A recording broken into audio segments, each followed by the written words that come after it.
A very good evening to all of you, my dear students of class 12B. I hope you all will be very fine, happy, healthy, and very active also towards your study. You all would be studying very well, and right now we are studying about this chapter that is very much important for us. The first chapter of our book named Indus Valley Civilization, and we have discussed a lot about this chapter in my previous classes. So again, we would like to continue the same dialogue in our in further direction. So right now on I am on book, and I think Mohenjo-Daro, a planned urban center we have discussed, then Citadel we have discussed, and then domestic architecture. Yesterday we discussed on this issue also. Today we will again discuss the heading number 3.3, page number 8, heading number 3.3, the Citadel. Okay, now we are going to study about this point again. So on the very left side of your page, a map has been given, that is the planning of the Citadel of Mohenjo-Daro, and on the right hand of your page, now the heading has been explained, the Citadel. It is on the citadel that we find evidence of structures that were probably used for special public purposes. It is on the citadel that we find evidence of structure. It means in citadel area we find such a kind of buildings, we find such a kind of structures that are important, that are very much important for the yes, okay, that are very much important for the purpose of some important occasions that were probably used for special public purposes. These includes the water house, the warehouse.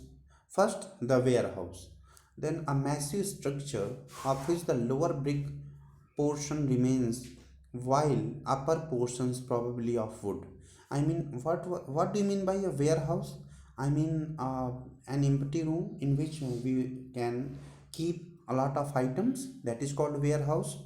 So what is the characteristic of the warehouse of Mohenjo-Daro? That it was a massive structure in nature of which the lower brick portions remains while the upper portions probably of wood. Okay, decade long ago, and the great bath. So warehouse, warehouse, it was just by the side of the great bath. We will later discuss on great bath also. And this building was used for changing the clothes. Okay, this building was probably used, actually we'll have to interlink both the terms, the great bath and the warehouse. The warehouse, that was probably it was a massive structure and made of the lower part of warehouse was made of bricks, and the portion is always and is even today available, the portion that was made of bricks. But the upper portion that was probably made of woods, now it has been destroyed, and it has passed a long time. And what was the use of this warehouse then? We again in next heading, when we will discuss about the great bath, then we come to know that the people of Mohenjo-Daro used to take bath in that great bath, and they after that they used to go to warehouse to change their clothes. So what was the main use of warehouse? To provide a place for male and female to change their cloth after the after taking bath. Then what is the next thing? The great bath was a large rectangular tank in a courtyard surrounded by a corridor on all four sides. Now we come on the main topic, that the Great Bath was a large rectangular tank. Just try to imagine the pond or the tank of current time period, modern time. Then what do we find? We find that Great Bath is a large rectangular tank type structure in a country yard surrounded by corridor in a courtyard, and great bath was structured in courtyard, and that great bath was surrounded by corridor on all sides. It means in all four sides we find that great bath is surrounded by a corridor. There were two flights of steps on the north and south leading into the tank. Now there were two staircases. That staircases were available in descending order, in decreasing order, from, I mean, in the north side as well as in the south side. Means, I mean, two staircases were there in that great bath, and one was from north side and second one was from south side to go into the pond or into the tank, into the great bath. There were two flights of steps on the north and south leading into the tank, which was made watertight by setting bricks on edge and using a mortar of gypsum. Now we are going to see some technical aspect. So there were two flights of step on the north as well as south leading into the tank, which was made by watertight watertight watertight by setting bricks on edge and using a mortar of gypsum. Now, gypsum, you all know that gypsum is used to link brick with the land. So these staircases, sorry, were made of brick, and the gypsum was also used. There were rooms on three sides. Again, I say that there were rooms on three sides. Warehouse, sometimes it was also used a room, but most probably warehouse was used to keep some thing, to keep some article, to keep some goods in that particular building. But on the three side of I mean the great bath, what do we find? We find small rooms on three sides, in one of which was a large well. Okay, and around three sides, among three sides, on one side there was a large well. Water from the tank flowed into a huge drain across the lane to the north lay of a smaller building with eight bathrooms. Okay, now just on the north of that water tank or the great bath, on the north side of great bath, there was a building that carried eight bathrooms. Okay, four on each side of a corridor. I mean, from a middle a corridor was there, and then four on one side, next four on another side. So eight bathrooms were there, and the wastewater flowing from those bathrooms were also connected through a main drain with the same drain in which the water of I mean the great bath was flowing. I mean, there was a same large drain in which the water of great bath was also coming, and in the same drain the water from eight bathrooms that are found in a building was also coming, with drains from each bathroom connecting to a drain that ran along the corridor. The uniqueness of the structure, underline this point, the uniqueness of the structure as well as the context in which it was found, the citadel with several distinctive, has led scholar to suggest that it was meant for some kind of special ritual bath. Underline the importance of the purpose or the use of great bath. What was used? That it was used for some ritual bath. I mean, on some any important religious occasion, the people of Mohenjo-Daro used to go to that tank and they used to take bath. Then they used to use those rooms for changing their cloth, and they again they used to went go back. The unique feature of the structure as well as the context in which it was found, I mean, the that theme or that subject in which this great bath was found has led scholar to suggest that it was meant for a kind of a special purpose. Now see, when we start studying about this heading, when we start studying about this I mean this heading, the citadel, we have already earlier I mean informed that in citadel there used to some special buildings. In the massive structure of Citadel, there used to be some special building that we got a warehouse from Mohenjo-Daro in Citadel portion, and at the same time we also got the Great Bath. It is not genuinely found. It is not found in a very genuine manner. Okay, so this is also a very important place. This is also a very important structure that we found from there. So I think now you may read it, and I have summarized it.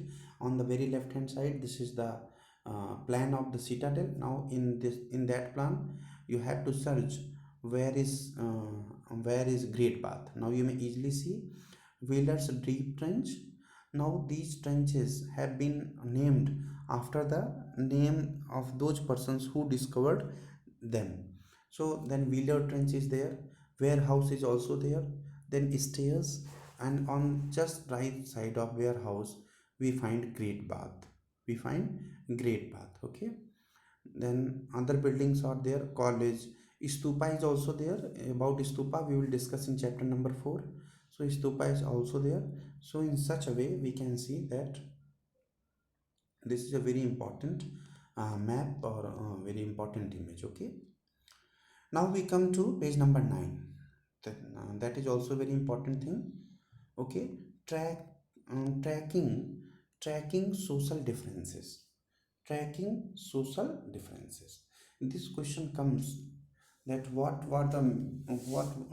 no, with the help of some example, prove this thing that social difference was available in Indus Valley civilization. Okay, so when we talk about tracking social differences, then what do we find?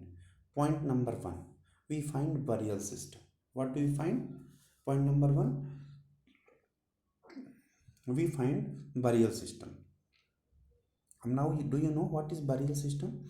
I mean burial system, how the people of Indus Valley civilization were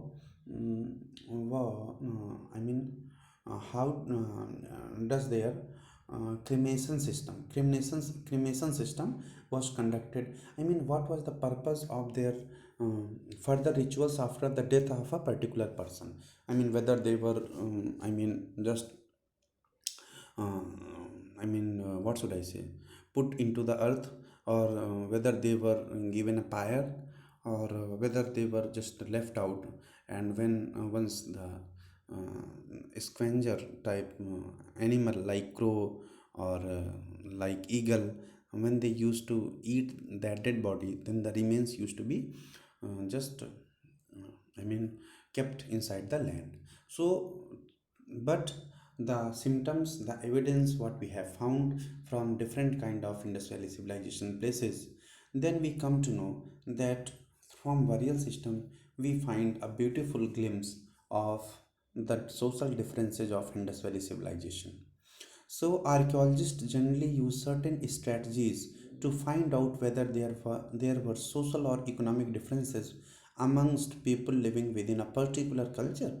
Now it's a great question for archaeologists, that whether there were, on the basis of all evidences, whether there were any social differences available in Indus Valley society or not. Okay, these includes is barriers. Underline this thing. How can we say that there were some social differences? Then, on the basis of studying burials, you are probably familiar with massive pyramids of Egypt, some of which were contemporaneous with the Harappan civilization. Now you might have heard the great mummies, the great pyramids of Egypt, and some of those pyramids are contemporary to Indus Valley civilization. Many of these pyramids were royal burials where enormous quantities of wealth was buried. And what is the similarity? Now here we can see the similarity. And what are the important functions of pyramids?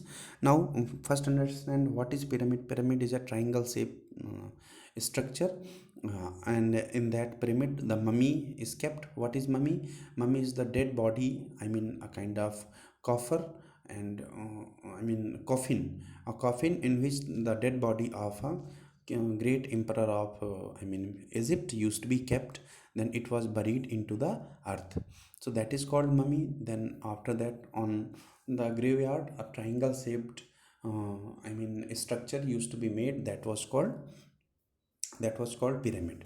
So but what is the main thing, that with the coffin, inside the coffin with the dead body, a lot of wealth was also kept. Now, what was the reason? Was there any reason that there is the concept of rebirth, or was there any reason that after departing from this mortal earth, this wealth will be used by the people of, by the same people that is died, passed away, and sometimes this money was kept for the further pleasure of that particular dead body. When that person will go to heaven or hell, then he'll have, if he'll be having some sort of money with himself, or some luxurious thing with him, then him or her, then that person will get enjoy over there. Okay, so for some kind of concept should be there, and due to that concept they were following the such a kind of rituals. Okay, now what do we find further? That our burial, now we compare that burial system, that pyramid burial system, with Harappan burial system. Okay, now we discuss about the burial system of Indus Valley civilization. At burials in Harappa sites, the dead were generally laid in pits. Underline. Do you know what is pits? Pits means a small rectangular shape. Uh, what should I say? In Hindi it is called, a very gadha type. The thing that is not same. So at burials in Harappan sites, the dead were generally laid in pits. Sometimes there were differences in the way the burial pit was made. Sometimes it was very difficult. Different kind of structure used to be made for the pit of burial. Then, in some instances, the hollowed out spaces were lined with bricks. Okay, some in usually what happened, some on some places, that a hollow place used to be there, and it was lined up with bricks. Now you just think about a graveyard. Okay, the inside of graveyard, upper side not, the portion of inside of a graveyard that is underground. Now think about that underground portion of a graveyard. Okay, you will easily consider the concept. There was differences in the way the burial pit was made. In some instances, the hollowed out space were lined with bricks. Could these variations be an indication of social differences? We are not sure.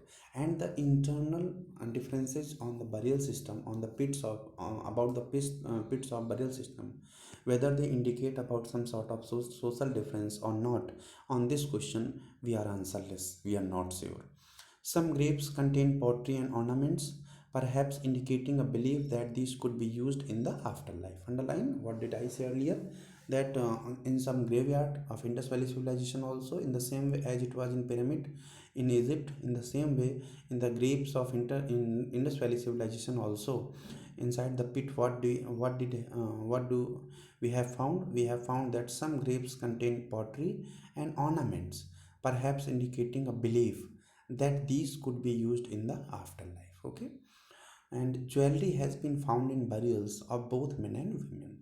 Now in the both men and women, both type of persons, in the burial of, in the pits of both type of people, we have found jewelry also. Now see what can be the difference. Suppose that a rich person has died, then some jewelry of gold or diamond or silver will be kept. But if a poor person has died, then on in his pit, the jewelry of bronze, the jewelry of copper, the jewelry of some other metal will be kept, that is very cheap in nature. So does it not show the social difference? It shows that in the burial of a rich person, in the pit of the rich person, a huge, a gold, a very expensive jewelry was kept. But in the pits of some poor person, a normal jewelry was kept. In fact, in the excavations of the cemetery in Harappa in the mid 1980s, at ornament consisting of three shell rings, underline very important, In fact, in the excavation at the cemetery in Harappa in the mid 1980s, an ornament consisting of three shell rings, a jasper, okay, a kind of semi-precious stone, a jasper, bead, and hundreds of micro beads were found near the skull of a male. So from here we can understand that from a famous site named Harappa, what do we find? We find uh, a cell ring that was consisted of three rings, a jasper and bead, and hundreds of beads were found near the skull of a male. In some instances, the dead were buried with copper mirrors. Now, the copper mirror on the very right side, it has been, pixelized. You may see it here, and it buried with copper mirrors. From several places we have got this news that the people were buried with copper mirrors. But on the whole, it appears that the Harappans did not believe in burying precious thing with the dead. But overall, as a conclusion, we can say that Harappans people did not believe in burying precious things with the dead person. So through burial system, we come to know about some sort of social differences. Now, what is the another point? 4.2, looking for luxurious life. Looking for luxuries means this also tells us about the way of living, the way of our life also shows that if we are very living a luxurious life, then it is supposed that we are very rich in money. And if we are very living a very less luxurious life, then it is supposed that we are not rich enough. So now about this point we will discuss tomorrow. That's sufficient for today. Take care about yourself. Stay healthy and happy at your residence. We will again meet tomorrow. Thank you.